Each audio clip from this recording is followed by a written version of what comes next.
First contact with fangs, the crash was loud. Fire, smoke, sparks flying. Jay's ship hit the ground like a broken toy. Metal bent, glass shattered, alarms screamed. But Jay, he was alive. Barely. He coughed hard and pulled himself out of the wreck. His arm was bleeding, his forehead had a deep cut, and his favorite jacket? Toast. Jay looked around. The planet was strange. Giant purple trees, red grass. The sky? Greenish-yellow with two suns hanging like twin eggs. Okay, Jay sighed, limping forward. This is definitely not Earth. He walked a few steps before his legs gave up. He sat down on a rock, breathing heavy. Good job, Jay. You crash on a weird alien jungle. No GPS, no Wi-Fi, no snacks. Just then, he heard a sound, a low, deep growl. Jay froze. It was close. Too close. He turned his head slowly, and that's when he saw her. She was tall. At least 7 feet, covered in dark striped skin. Muscles like a warrior, golden eyes glowing like fire. Long claws, fangs, and a very angry face. She wasn't just any alien, she was a Beastwoman. And she looked ready to rip his head off. Jay raised his hand slowly. Hey, hi, don't eat me, please. I'm mostly bone. The Beastwoman growled again but didn't move. She was breathing hard, and Jay noticed something.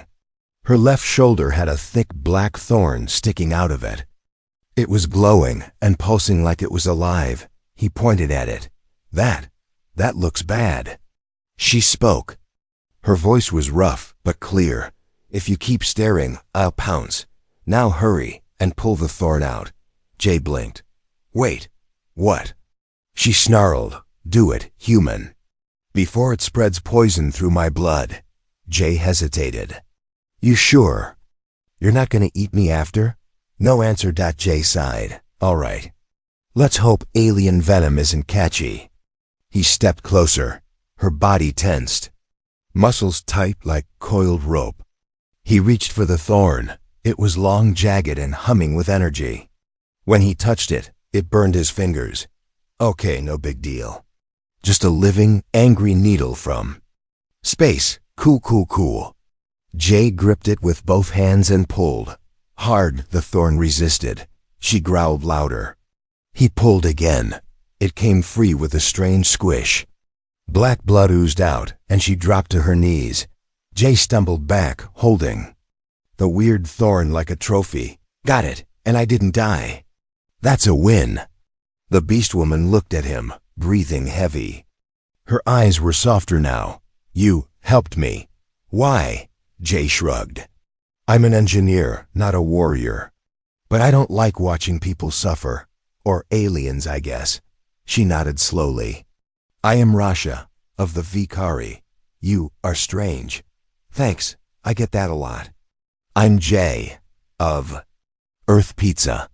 Just then, the ground shook. A loud rumble echoed through the jungle. Trees swayed. Birds flew away screeching. Jay's face went pale. Please tell me that's normal here. Rasha stood up, swaying a little. She sniffed the air. No, that is not normal. That is something worse. The sky darkened suddenly. A loud mechanical sound buzzed above. Jay looked up. Something huge was flying overhead. Invisible, but leaving waves in the air like ripples in water. R.A.S. Jay growled. Hunters, Jay blinked. Wait, invisible hunters? What kind of horror movie is this? She looked at him seriously. You helped me, human. Now I help you. Jay nodded.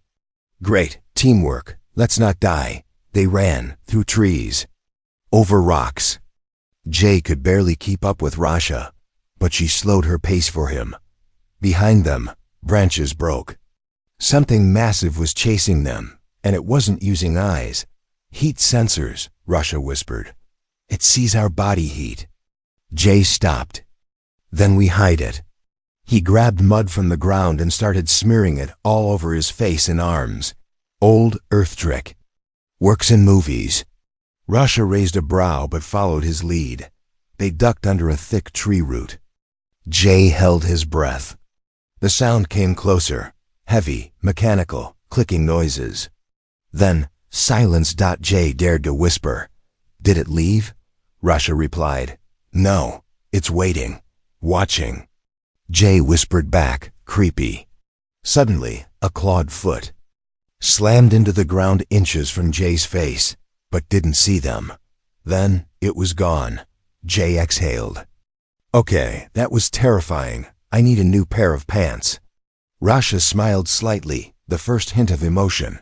Jay looked at her and said, So, friends? She stared at him. You're strange, Earthman, but yes, for now, friends. Jay grinned. Cool. Now let's find my ship core and get off this horror planet. But neither of them noticed the red blinking eye watching them from the trees above. Hunt or be hunted, Jay couldn't stop thinking about that red blinking eye in the tree. Something had been watching them, and it hadn't blinked. Not once, but right now he had bigger problems. Like walking through a jungle that looked like it had crawled out of someone's fever dream. The plants moved when you weren't looking. The air was thick, sticky, and buzzing with small glowing insects that laughed, actual tiny high-pitched laughter. And Jay was 99% sure the tree they passed had just whispered his name. Jay muttered, This planet needs a therapist. Russia walked beside him, silent and alert. Her golden eyes scanned everything. Her wounds had mostly closed, but she was still limping a little. The mud on their skin had dried and cracked, no longer hiding their heat signatures. Jay pointed at a hill ahead. We'll get a better view from there. Maybe spot my ship's core. Rasha nodded. Move fast. The hunter won't stay confused for long. Jay froze. You really think it's still tracking us? She gave him a look that said, Of course it is, silly little earth creature. Then, from somewhere far behind them, a clicking sound echoed. Click, click, click, click, dash, click. Jay swallowed hard. Okay, definitely still tracking us. They climbed to the hill. At the top, they got their first clear look of the area. The jungle opened into a wide valley. At the center, a black crater glowing faint blue, the exact color of his ship's core. Jay's face lit up. That's it. That's my power core. Rasha narrowed her eyes. It's guarded. Jay followed her gaze. Humanoid figures were moving around the crater. But they weren't people. Not really. They had long limbs stretched like shadows. Skin was metallic and mirrored like walking crone statues. No mouths, no faces. Just round, pulsing lights in place of eyes. Jay whispered. Who the hell are they? Rasha growled softly. Echo walkers, memory thieves. They steal thoughts and voices. Speak too loud and they'll steal your sound. Jay blinked. What does that even mean? She leaned in. You scream. They wear your scream. Jay backed away. Okay, let's not get screamed into a meat puppet today. Suddenly, click dash click. This time, the sound came from the right side of the hill. Jay turned fast. Nothing. Then something shimmered. Just for a second. A huge shape, bending the light around it, like a cloaked creature. It was sniffing the air. Slow, patient. It had found their trail again. Rasha pushed Jay down. It's here, Jay whispered. What do we do? She pointed downhill, toward a narrow crevice filled with blue fog. We go through the whispering rocks. It cannot follow us there. Jay frowned. Wait, that place looks like death. Rasha gave a grim smile. It is death. But we have better odds inside death than outside with that. Jay muttered, Why does every plan on this planet sound like a horror story? Still, they ran. The invisible creature let out a high-pitched screech, the sound of metal grinding against bone. Branches snapped behind them. It was fast. Way too fast. They dove into the crevice. Instant silence. Inside the whispering rocks, everything changed. No sound. Not even footsteps. Jay tried to say something, but nothing came out. Not even a breath. He looked at Rasha. Her mouth moved, but he couldn't hear her. It was like someone had stolen sound itself. The fog curled around their legs. The rocks on both sides were tall and smooth, like they'd been carved by wind, or maybe hands. Strange symbols glowed on the walls, faint and flickering. Suddenly, Jay saw movement in the fog. A shadow, thin, long. He raised his hand. Pointed. Rasha turned. She saw two dots, then more shadows. All around them. Rasha grabbed his arm and motioned toward a narrow tunnel on the left. They ran again, dodging the ghostly figures. One reached for Jay. Its hand passed through him, but left a chill in his bones. They burst out of the tunnel into open jungle again. And sound returned all at once. Birds, wind, heartbeat, everything. Jay gasped and fell to the ground. I will never take sound for granted again. Rasha looked around. We lost it. For now, Jay nodded. Great. Lost the invisible murder lizard, avoided the ghost mime squad, and we're still alive. She didn't laugh, but her eyes looked amused. Jay stood up, wiping sweat from his face. So plan? She pointed toward the Echo Walker crater. We need the core. But not by force. We need to trick them, Jay grinned. Trickery is my middle name. Actually, it's Brian. But same thing. They crept closer, hiding behind tall mushrooms. Jay used a broken screen from his ship to bounce back the Echo Walker's scanning beams, creating a fake heat signature. Then, he tossed a metal piece far to the left. The walkers followed the noise like curious cats. Jay and Rasha snuck into the crater. The core was sitting in a strange, alien machine, glowing, pulsing. Jay reached for it, but the moment he touched it, his mind went blank. He was floating. Alone, and he saw Earth burning, skies red, cities falling, people screaming. Then a voice, mechanical, cold. You brought them here. You brought them to us. Jay screamed. And woke up. Rasha was shaking him. Jay, are you back? Jay sat up, shaking. The core, it's connected to something bigger. Something's coming. Rasha helped him to his feet. Then we stop it, together. Jay looked back at the now dark, silent crater. And the real hunt had just begun. Asterisk. The thieves of Echo Valley. Asterisk. The wind had changed. Jay could feel it in his bones. The kind of cold that doesn't touch your skin. It sneaks into your thoughts. The kind that whispers, you're being watched again. He and Rasha followed a narrow path through razor-grass fields and whispering caves. The stolen ship core pulsed faintly inside Jay's backpack like a sleeping bomb. It wasn't just a power source, it was a beacon. And it was calling something. Big. We should hide it, Jay whispered. Or toss it into a volcano. You got volcanoes here? Rasha shook her head. If we destroy it, they'll trap the energy residue. If we hide it, we'll never leave this planet, Jay groaned. So we carry the alien tracking device on our backs. Genius. But there was no turning back now. The visions Jay had seen when he touched the core weren't just dreams. They were warnings of Earth being invaded. And whatever force was behind it, it had started here on this cursed planet. They climbed a ridge and looked down. Below was a deep, glowing valley full of metal towers and glowing dust. Strange creatures moved between market stalls that hovered above the ground. Machines flew overhead, carrying cages. Screaming cages. Jay's mouth dropped open. Echo Valley, Rasha nodded. The place where memory is currency. Where thoughts are traded like weapons, Jay squinted. Great. An alien black market run by brain pirates. Welcome to the Bazaar of Thieves. Inside the madness they entered carefully. Jay kept his hood up, trying to look more alien and less easy human target. Rasha walked with confidence, claws out, shoulders back. The other aliens parted when she passed. One alien tried to sell Jay a bottle full of childhood memories, Another offered a cube labeled Nightmares, slightly used. This place is a sci-fi junkyard, Jay muttered. Except the junk wants to eat your mind. Focus, Rasha said.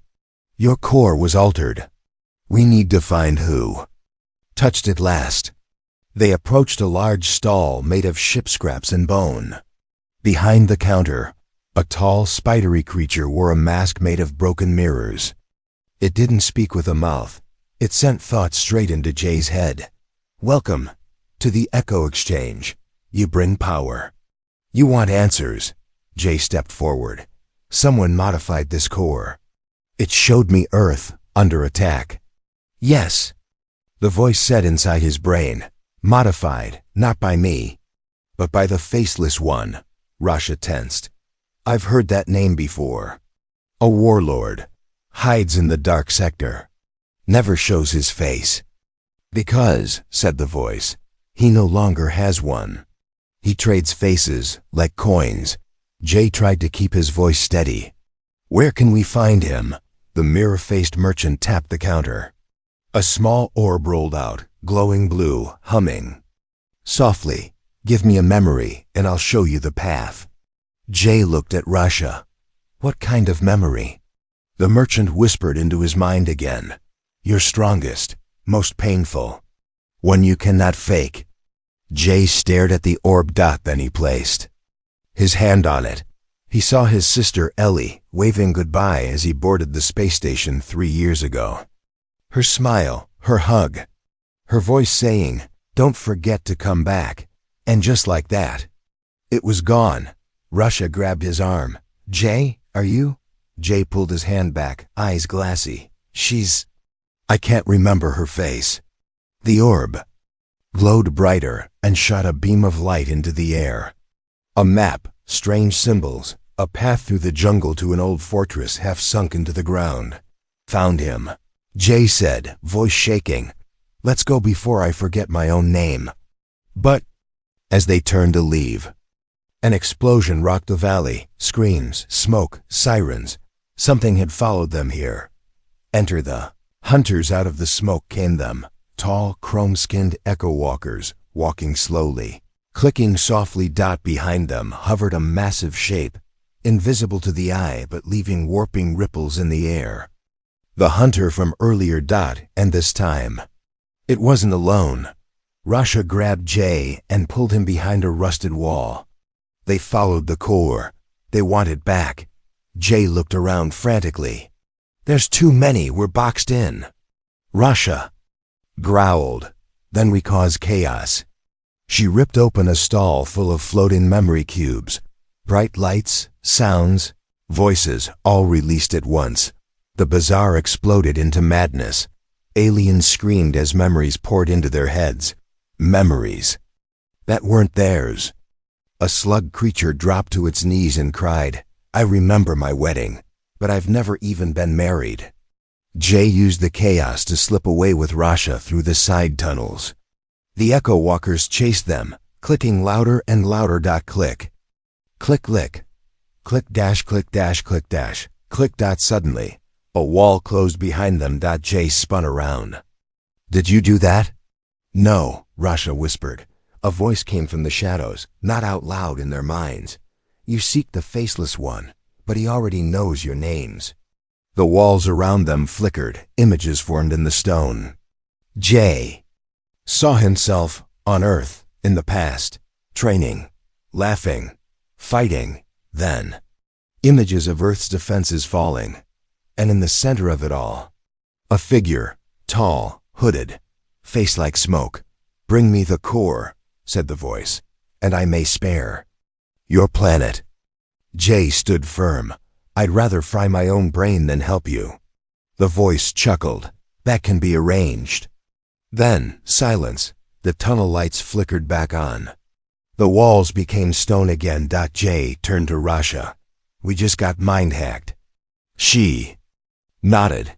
And he's expecting us. Jay's eyes burned with something new. Rage. He stole my memories. He's hurting my people. He messed with Earth Pizza.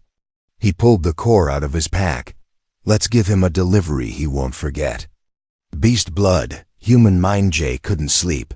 Even when his eyes closed, his mind stayed wide open, like a window in a storm. Whispers drifted through his thoughts like cold wind, alien words, visions of burning skies.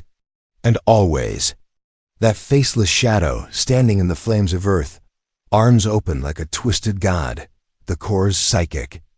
Link had changed him. That much was clear, and it was only getting worse. A nightmare shared they had taken shelter in an abandoned wreck, an old star freighter half buried in the jungle, its hull overgrown with vines and glowing moss. Rasha kept watch by the door, sharpening a curved blade she'd stolen from Echo Valley. Her eyes hadn't blinked in over an hour. Jay sat cross-legged across from her, staring into the flickering glow of the ship's emergency light. His head hurt. His memories were unstable. Some days he couldn't remember his favorite song. Other times he remembered things that never happened at all. "Hey," he whispered. "Rasha, can I ask you something not life or death for once?" She didn't look at him, but her ears twitched. "Speak. Why'd you help me?" "Back when I pulled the thorn out." She paused. The blade stopped moving. "I saw a human once," she said softly. "On the slave moons of Vrax, he was small, weak, but he outsmarted a dozen guards, hacked a ship, and freed every prisoner on the moon. I didn't believe what they said about humans until then." Jay grinned. "We're kind of amazing under pressure, like popcorn." She blinked. "What is popcorn?" "I'll show you someday," Jay said, leaning back. "If Earth's still. Standing, that is." Voices in the dark later that night. Jay was jolted awake by a sharp pain in his skull. His eyes snapped open, but everything was wrong. The jungle was gone. The stars were gone. Even the floor beneath him had vanished. He was floating in void, black and endless. And across from him stood a familiar shape, the faceless one. "You cannot run from your thoughts, little human," the voice echoed through the dark. "Because now, some of them are mine." Jay clenched his fists. "Get out of my head." "But I like it here," the voice cooed. "So many tasty memories. So much grief."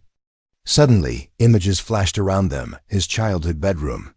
The first time he built a drone. His sister Ellie again, smiling, then gone. The faceless one reached toward the image.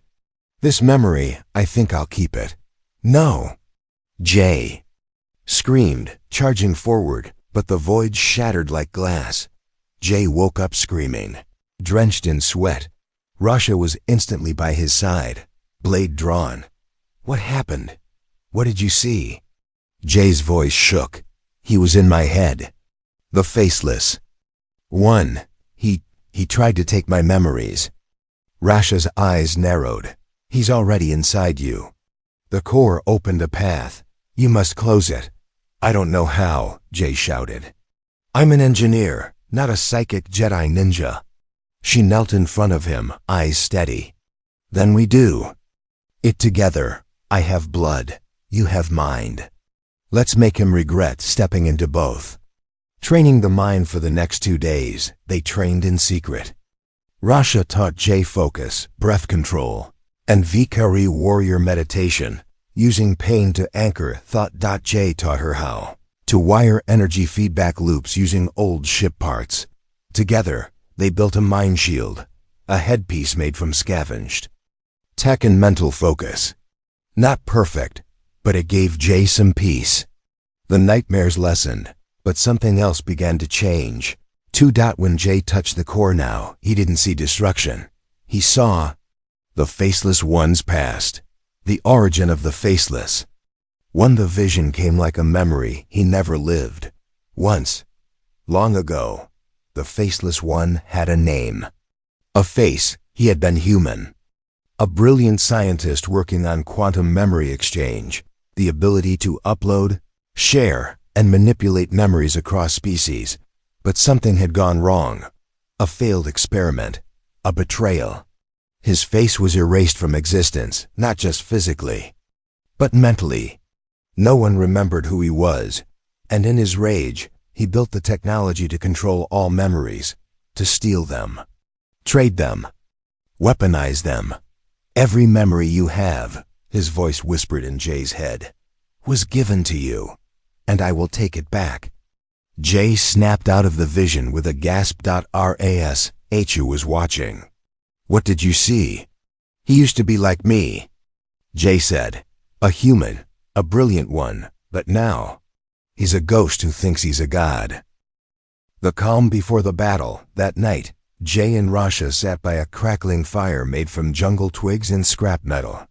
For once, no one was chasing them. The stars twinkled like tiny ships across the sky. Jay looked over at her. You ever think about what happens after this? She nodded slowly. I've never lived after a battle, always during, Jay chuckled. You'd like Earth. We have music, books, weird animals, cinnamon rolls. Rasha tilted her head. Rolls of what? He smirked. Sugar and magic. She smiled, just a little. If we survive, I'll try one. Jay looked at her for a long time. Rasha, thanks for staying. She didn't speak, but her hand reached over and squeezed his dot, and in that moment, they weren't soldier and survivor. They were two people in a war too big for either of them, but still fighting. End of Part 4 cliffhanger. Just before dawn, the ground rumbled. Not like thunder. Like an army, Jay and Rasha climbed the ridge and looked over the jungle valley. Dozens, maybe hundreds of echo walkers marched in perfect silence, surrounding the ruins where the signal to Earth had begun.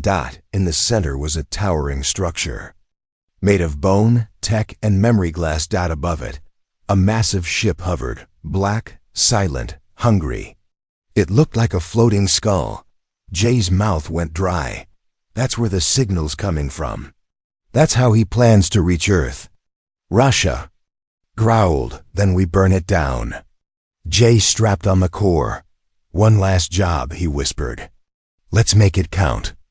Operation Skyfall T-7 hours to Earth signal activation. Jay tightened the straps on his improvised armor, half jungle bark, half fried drone parts. A stupid-looking combo, but it hummed with electrical charge. If he was going to charge into a mind-controlling alien fortress, he might as well look like a toaster on steroids. Ready? Rasha asked behind him, voice low. He turned. Not even close. Let's do it. They stood atop a high ridge overlooking the Oblivion Tower, the Faceless One's transmission base, built from bones, memory glass, and the stolen tech of a dozen civilizations. Massive echo walkers marched below like ants, building pylons and relays to amplify the psychic signal. In 7 hours, that signal would reach Earth. And Jay didn't want to know what would happen next. Enter the Misfits just before sunrise. There, reinforcements arrived, and by reinforcements, Jay meant a half-drunk pilot named Zinter, a four-eyed lizard hacker named Neck, and a floating blob called Maloon, who communicated in burps. This is our team? Jay asked Rasha. She shrugged. They owe me favors. They don't need to be smart, just loud. Jay turned to Zinter, who looked like a disgraced pirate and smelled like expired cheese. You said you've flown into war zones before? Zinter grinned, revealing golden teeth.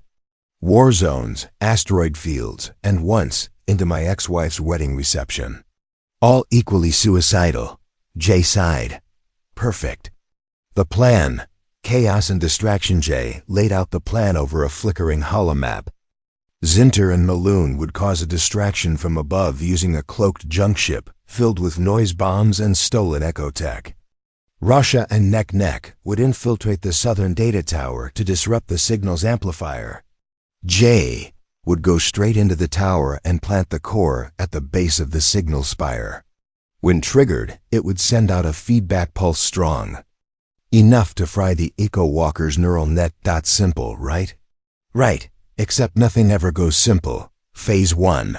Fire in the sky. Zintar's ship roared across the sky, cloaking panels flickering on and off like a dying Christmas light. He dropped the first sonic bomb.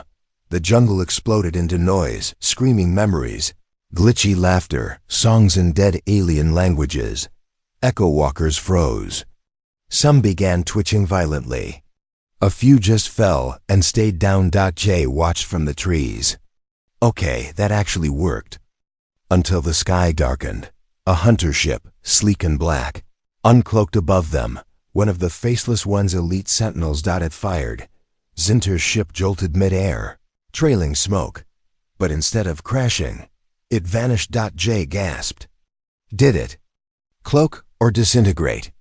Maloon's floating burps responded on coms. Mabo WRP status, alive.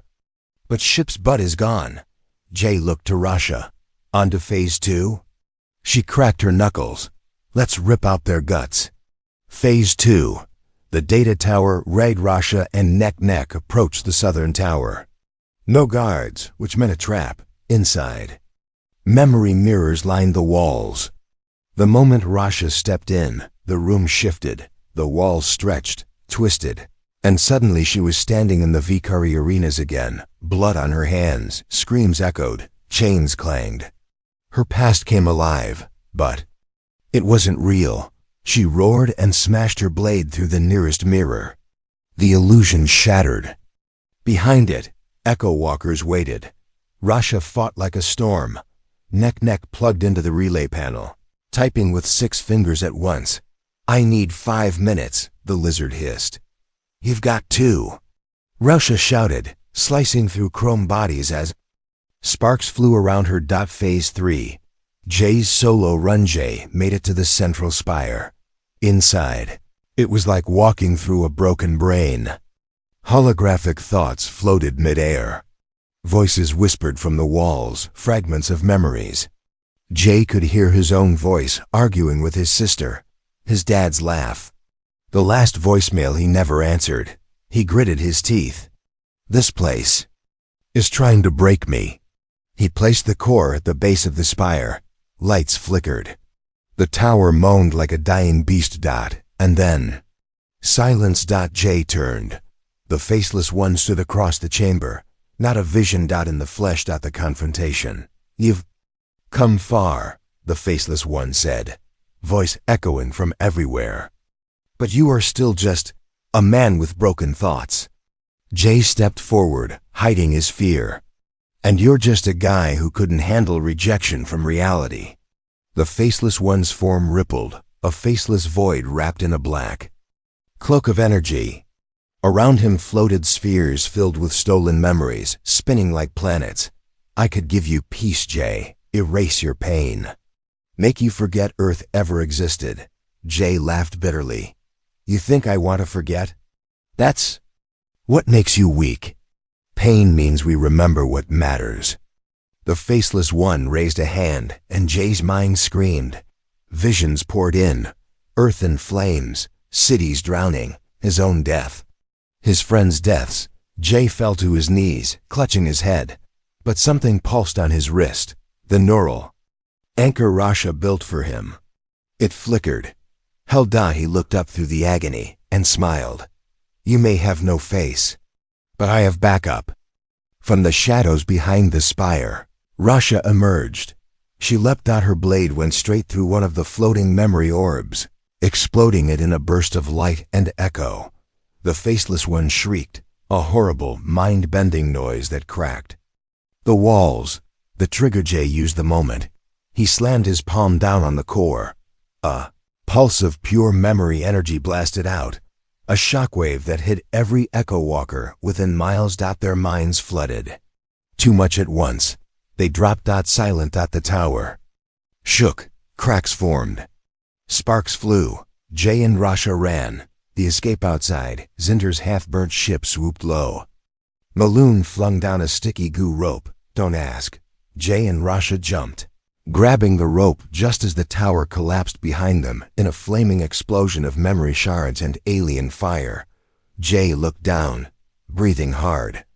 We did it. Rasha leaned beside him. For now. Final scene.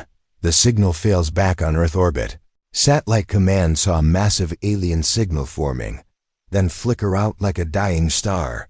The invasion was paused. Earth was safe for now, but deep in the ruins of the tower, a single memory. Orbs still glowed, and inside it, the Faceless One's voice whispered, "This is not the end, Earthman. This is the beginning." Humanity strikes back 3 days after the fall of the Oblivion Tower. Stars were quiet. Too quiet. Jay sat in the cockpit of the patched-together starship, eyes locked on the vast black ahead.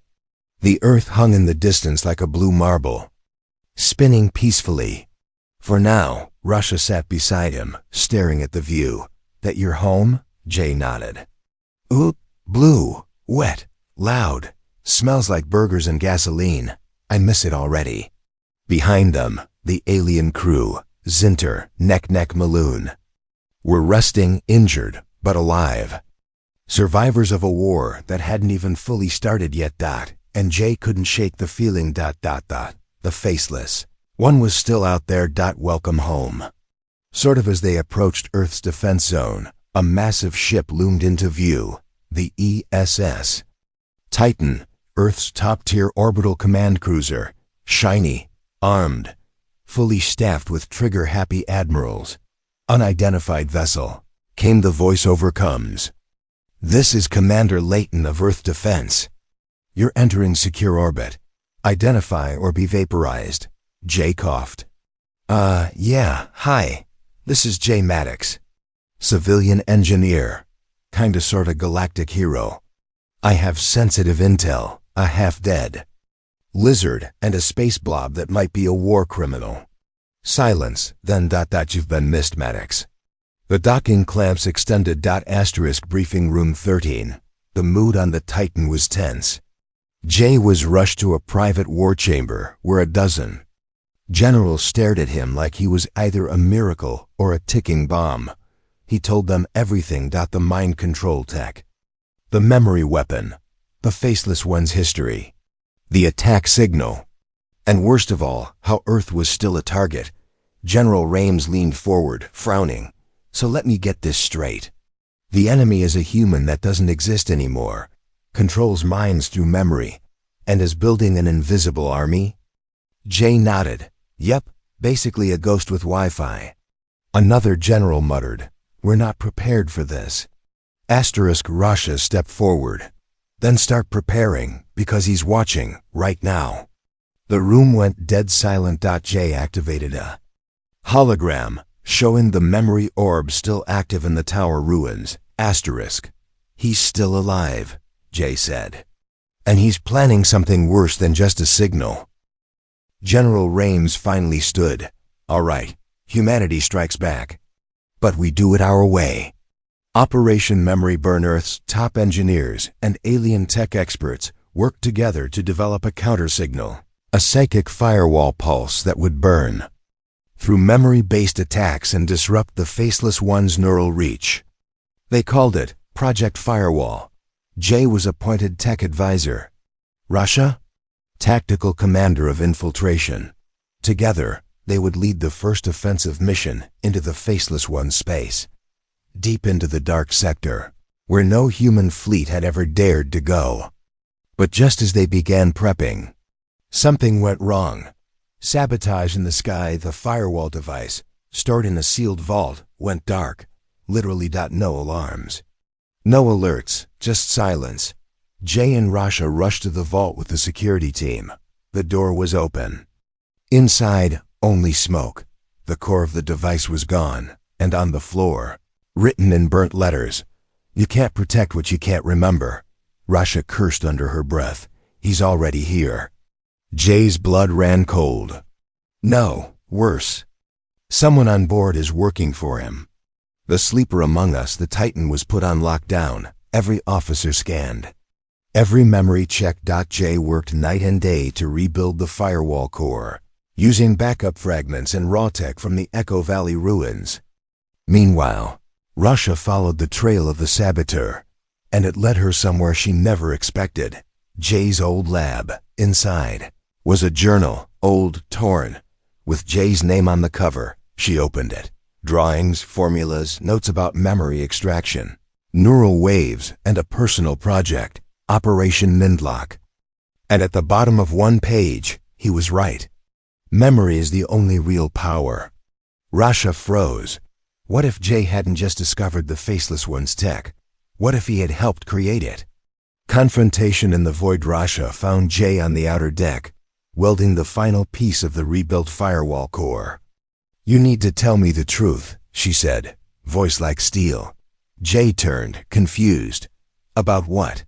She threw the journal at his feet. "You were part of it, weren't you?" Jay picked it up. Flipped through the pages. He went pale. I don't remember writing this." "That's convenient," she said sharply. Jay stepped back. "No, listen, this isn't mine, I swear." She stared him down, claws twitching. "Then how did the Faceless One get into your mind so easily?" Jay looked at the stars, panicking. Pieces clicked. Things he thought he remembered, now fuzzy. Other things forgotten completely.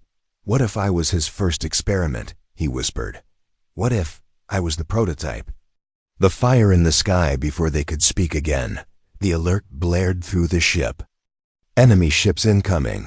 Sector Alpha 9, unknown number." The Faceless One had arrived, but not with battleships. With hijacked mines. Dozens of civilian ships, cargo haulers, and old war cruisers flew toward Earth, all with controlled crews, their minds overridden. They were human, but no longer themselves. Earth couldn't fire without killing their own. Jay watched the screen, horrified. "He's using our people as shields." Rasha grabbed his arm. "Then don't shoot them, free them." Jay looked at the firewall core, glowing, humming. "It's ready," he said, "but I'll need to get close." "Real close." General Rames nodded. "We'll open a path. Get it done." The Jump Jay and Rasha boarded a small stealth shuttle, launched into the middle of the incoming fleet. Dodging lasers, debris, scrambled comms, Rasha piloted like a beast. Jay held the core in his lap, heart pounding. They reached the center, a corrupted carrier ship. At the heart of it, the master relay dish broadcasting the mind signal. Jay climbed atop the shuttle, magnetic boots locking. And then, he activated the firewall. A wave of blue-white energy blasted out in all directions. One by one, the hijacked ships stopped moving. Their crews collapsed, unconscious. But free. But it wasn't over suddenly, Jay screamed, falling to his knees. The firewall had triggered something in his brain. A fail-safe. His memories flooded, but not his own. The Faceless One's voice echoed inside his head. "Now you know who you really are. Now you remember what we started together." Images flashed. Jay, years ago, in a lab. Building tech, smiling beside a man whose face was always missing. He had worked with the Faceless One, as a friend. A partner. Until he betrayed him. Until the Faceless One wiped his mind. Jay fell, eyes wide with realization. I helped create him. Thorn and thunder. 30 minutes after the firewall pulse, Jay lay flat on the hull of the shuttle, eyes wide, mouth dry, the glow of Earth reflecting in his pupils. His mind was no longer his alone. Inside it, another voice spoke. Another memory stirred. Another self. Awoke. The truth was poison in his veins. He had helped build the tech that became the Faceless One. He had written the first code for memory mapping. He had dreamed of sharing thoughts between minds, and when it went wrong, he buried it. Or had it buried for him. Rasha hovered over him, her claws gently gripping his shoulder. "Jay, say something." He looked up at her, hollow. "I remember now." She leaned in. "Tell me." "I was his friend," Jay whispered. "His only friend, before he lost his name. I called him Elias. We built the tech together. I wanted to heal memories. He wanted to own them." "You betrayed him," she said softly. Jay nodded, "and he erased my mind, but left a fragment behind as insurance. That's why I could resist him." Her golden eyes narrowed. "So what now?" Jay sat up, gaze turning to the dark fleet on the edge of Earth's orbit. A new signal had started to pulse. Smaller, sharper. This one wasn't trying to control memories. It was trying to rewrite them. He's not trying to destroy Earth anymore, Jay said. He's trying to change it. To make them remember a history that never happened. A world where he's always been in control. Then we stop him, Rasha said.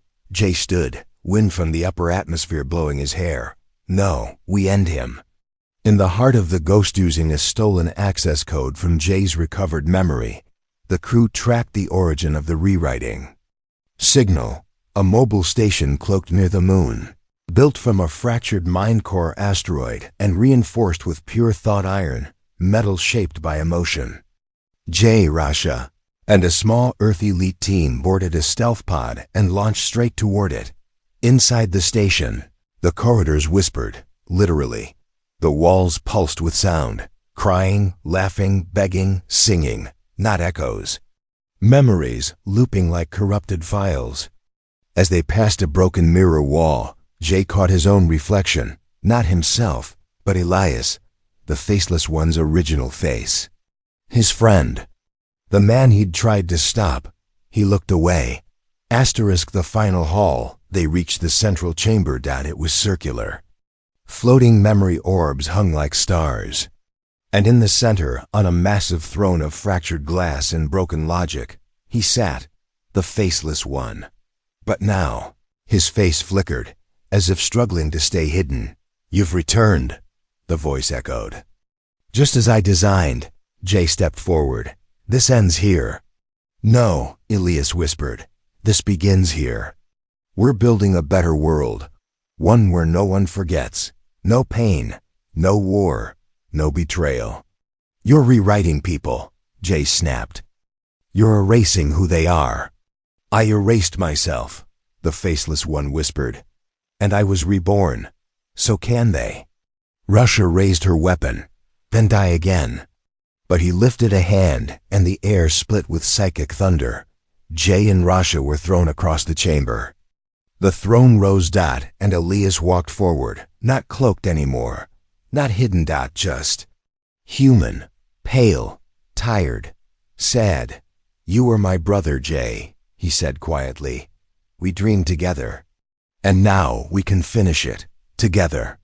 Jay stood, bleeding, bruised. And said, no. Thunder breaks the mind. Jay pulled out the original firewall core. Overloaded and rebuilt one last time with a twist. It wasn't a weapon. It was a mirror. A psychic device designed not to burn minds, but to show the truth. He tossed it into the air. It activated. And everything froze. For one moment, Elias, the faceless one, was trapped in pure memory. He saw his childhood. The first time he met Jay. The nights they coded for hours, laughing about saving the world. Then the failure, the fight, the betrayal, Jay walking away. And the loneliness that followed, the pain, the decision. To erase himself. And become a god. The images slammed into him like thunder. He screamed, a raw, human sound. Jay stepped forward. I didn't abandon you, Elias. I tried to stop you. You left me. Elias choked. You left me alone. Jay whispered, and I've been paying for it ever since. The final choice. The chamber shook. The core had triggered a full overload of the memory relay systems. The station would collapse in 3 minutes. Jay looked at Elias, trembling. We can escape. You can stop this. Come with me. Elias looked at him and smiled. Just once, then reached into his coat and crushed a red shard. Jay shouted, no. But it was too late. A backup relay hidden deep inside Elias's own mind activated the rewriting signal manually. The only way to stop it was to shut down him. Permanently. The thorn and the thunder. Jay turned to Rasha. Do it. Rasha shook her head. He's your ghost. Jay stepped forward. And wrapped his arms around Elias. I'm sorry, he whispered. Then, using the final neural anchor Rasha had built, he overloaded the link between them, a burst of pure thought. A thunderclap of broken memories. And both Jay and Elias collapsed. After the storm, Jay woke up 3 days later, Earth orbit. Medical bay. Rasha sat by his bed, one arm in a sling, the other holding a glowing fruit she definitely stole from someone. Still alive? She asked. Jay groaned. Barely, my brain feels like soup. Mine too, she smirked. But at least your planet still exists. Jay looked out the window. Earth was still spinning. Blue, loud, beautiful, free. Elias? He asked softly. Rasha's face darkened. Gone, vaporized, but his echo stayed with you. Your mind's changed now. Jay looked at his reflection. For a second, he swore he saw Elias's smile. I think he forgave me, Jay said. Rasha leaned in. Now, you rest. And when you wake up. She dropped a small package into his lap. What's this? He asked. Cinnamon roll, you promised. Jay laughed. Worth saving a planet for. Epilogue. The New Dawn. 1 year later, Earth formed its first interstellar alliance with Russia as head of security and Jay as the lead science advisor for memory-safe neural tech. A small plaque in the Academy garden reads, in memory of the man who lost his face, but taught us to remember who we are. And sometimes at night, Jay still hears a voice in the stars whisper, don't forget, again.